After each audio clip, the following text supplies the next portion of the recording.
when you get in line at a fast food outlet, what you really want to do is you want them to make money on the person who's in line in front of you, and you want them to make money on the person who's in line behind you, but you don't want them to make money on you. And some things are easier to do that with than others, and we're going to talk a little bit about buying fast food for a minute. Um, there are some real bargains out there still. It's just amazing to me. I don't know where to start. I've got 4 or 5 things I wanted to cover. I was going to do this in 2 videos, so I think we're just going to cover it in one. My Burger King locally will sell you a double hamburger for 99 cents or a buck. I can't remember. It's just either 99 or a dollar. And most of the fast food outlets have a real good deal on like a dollar burger, so kind of a dollar burger. So if you order a double hamburger at my Burger King, you're getting, if I'm not mistaken, I used to be more familiar with it than I am now, but I think the amount of meat that they actually have in that is the same pre-cooked weight as a regular Whopper. And I don't mind paying for the lettuce and the tomato, and I don't usually add that. I usually just get the double hamburger, which I don't buy much of that stuff anymore anyway. But um, my Burger King doesn't even charge for the lettuce and the tomato anymore. And like I said, I don't mind paying for that. So basically, if you take the mustard off and slap a little mayo on it, you've got a Whopper for 99 cents. Now, a long time ago when I was in high school, I used to be able to get a Whopper fry and a root beer because I didn't drink Coke for 99 cents. That was many, many moons ago. So let's talk about French fries for just a second, because if you can avoid the fries in the pot, then the restaurant is more likely to make money on the person in front of you in line and the person in back of you in line, but they don't have to make money on you. So this is a bag of fries I bought that was 2 pounds, and I think I paid 2 or 2.5 bucks for it. And it's mostly empty, actually. You can see it goes to about yay. And so here's the little pizza pan that fits in my convection oven. And we're going to pour that out. I can't see what I'm doing here. We'll pour that out onto the wow pan here. I think that's too many. See if I can get a view of this. These are the big crinkle cut fries, and you really can't tell the depth in that shot, but there's a lot of French fries there. I can't get a better. There we go. That's a little better shot. And these are like real fries. They've been thawing out in this 95-degree weather, but there you go. Those are. Here's one. That's a real French fry for you. That's a real French fry for you. So you can plainly see that a dollar's worth of these fries is going to get you a lot further than a dollar's worth of the fries that you buy when you're sitting in line. Now, that's going to go in my convection oven. Having said that, one of my favorite tools is my convection oven, and I could very easily flip that pan in the convection oven and turn it on, and I feel comfortable leaving the house because I'm not going very far, but then they would be ready when you got back. Or you can put them on the pan like that. Those are partly thawed, and put them in your convection oven and get them done, and then go get your fast food, and then come back. And when you come back, they should still be plenty hot if you kept the door oven shut. Or you can, while you're getting your food on your plate, you can turn it back on for 2 minutes and you're home free. So French fries is a great place to save your money. And I could go on and on and on about the convection oven, but I won't do that right now. The next place, of course, is the drinks. And this is the drink carrier that I got just a little while ago. And I don't hardly ever drink pop. Once in a blue moon, I really want a Vanderlei root beer over ice. But this has been out in 95-degree weather, and you can still hear the ice in there. What I do, and I'm going to probably show this on another video because it melted on me, and I'm not going to get up right this minute to grab it, but what I try to do is when I go through the drive-up, which is not a real frequent occurrence around here, but when I go through the drive-up, I try to grab 2 ice water. Now, these ice water are probably, the water in these are probably filtered. All the fast food outlets will give them to me. I've never been charged for one that's this size. This is about 16 ounces. Occasionally somebody will give me one that's smaller. You can get the ones that are bigger. They charge you $1 for. You can see my lipstick on my straw. You can, gotta have a drink. You can get the bigger one for $1, which is worth the money. They're big, you know. And it's, I'm guessing that this is filtered water because it's the same water I'm pretty sure that they pump through there for the pop. So what I like to do is get a couple of those when I go through and then just put this whole drink container, drink carrier thing in the freezer, and it keeps it nice for a little while, and then when I get ready I pull them out. Don't leave it too long, it'll freeze solid. The other thing I like to do, which I'm going to show in a little while, hopefully in another video, is to pick up the dollar cones. They don't seem to be quite as big as they used to be, but the ice cream cones, I thought I invented this, but apparently I did not. But you just have them, flip them upside down in a paper cup, and then I had them in here a minute ago, but my computer gave me trouble and the ice cream started melting. So what I was going to show you was, let's just pretend that this is one, and I'll show you again in a few minutes. And I'm sure you've probably all done this, but like I said, I thought I invented it. They pump the ice cream cone, and then what they do is flip one of these cups. Actually, they're a little bit smaller. Flip one of these cups upside down, which I can't do because this is full of water. But they flip it upside down over the top of the ice cream cone. So the ice cream cone is actually upside down like yay. And then they wiggle it down into this drink container, and then I just have my 2 ice water and my 2 cones that you can have anytime. We don't buy things on Sunday. I don't buy things on Sunday, so I can buy them on Saturday afternoon and put them in the freezer, and they're there for Sunday, which is kind of nice. And then also, okay, this is still moving numbers, so I'm going to believe that it's still recording. This has happened before. It says something went wrong. I'm not going to be able to see this too well. I can see the reflection.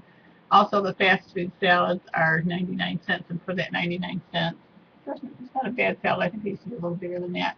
For that 99 cents, you get croutons if you want it. You get the little packets of dressing, which have more than enough in them for your salad. And you also get your pork. And so what I like to do is pick up some dry bacon,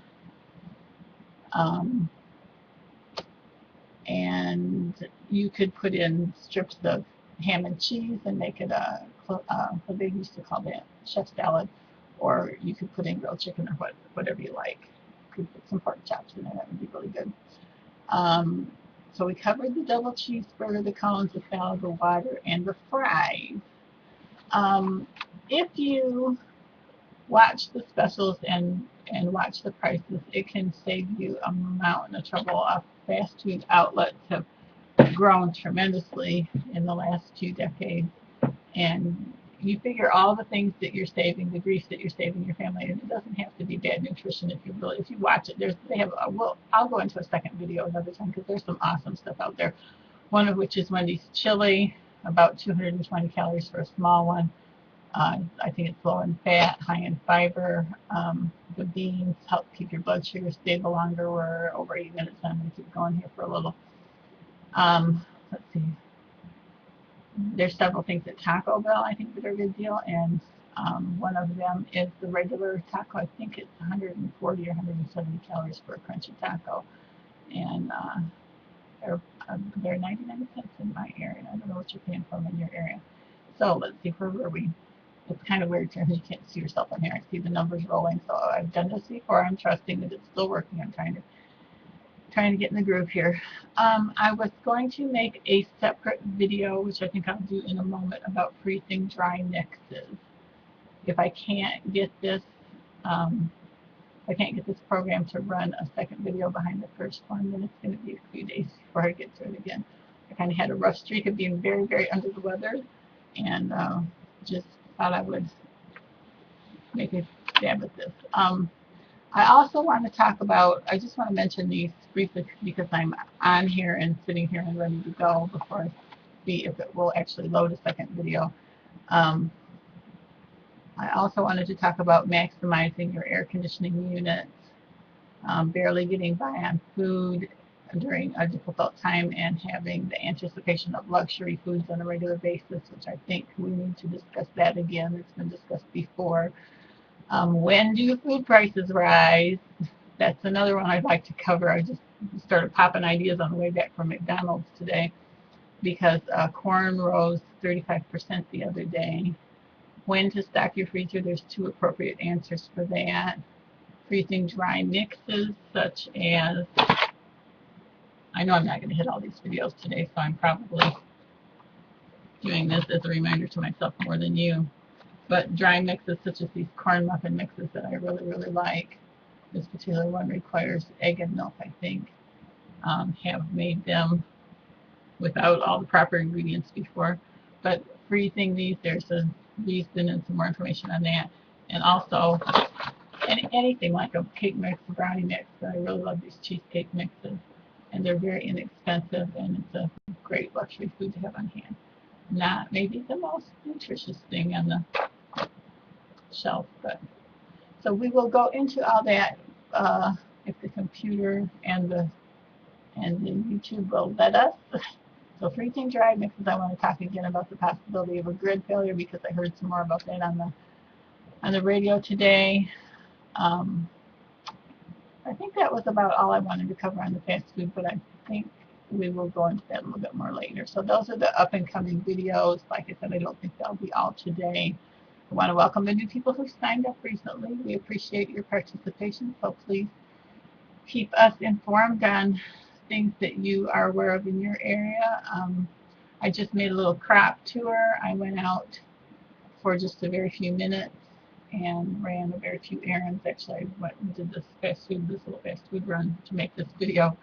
And I can't show you my ice cream. I might run in there and get the ice cream cones in a second, but it was not scheduled to be 95 degrees today. However, it was 95 degrees today, and everything's looking very dry. They grow sugar beets in the fields here, and the dry beans, and they're not ruined by any stretch of the imagination, but we're hoping for rain this weekend. So God bless you and yours, and make a list and check it twice so you can eat more than just beans and just rice. I can't see my face, so this is really strange. But I think I'm going to end this now because I have someplace I need to go. And I guess I'm not going to run out and get the ice cream cones, but I'll show you those later when they refreeze. So those are the things we're going to be talking about. When do food prices rise? Best times to stock your freezer, maximizing your air conditioning unit, barely getting by with stored food, and anticipation of luxury foods on a regular basis. We already talked about letting the fast food people make money on the people in front of you and the people behind you, but not you. Grid failure and freezing dry mixes. I do want to talk a little bit more about this, and I think I still will make a second video. But the reason I like to throw several of the mixes I have on the shelf in the freezer, and I just throw them in like this because I don't keep them terribly, terribly long. And when we go through them, we use them. But there's a very high-tech piece of equipment that you can use. And this is actually a freezer storage bag. So this is actually intended for the freezer, but they don't have to be freezer bags. A zipper bag that you can use to keep the moisture out of them. So we're not talking about freeze-dried foods. We're not talking about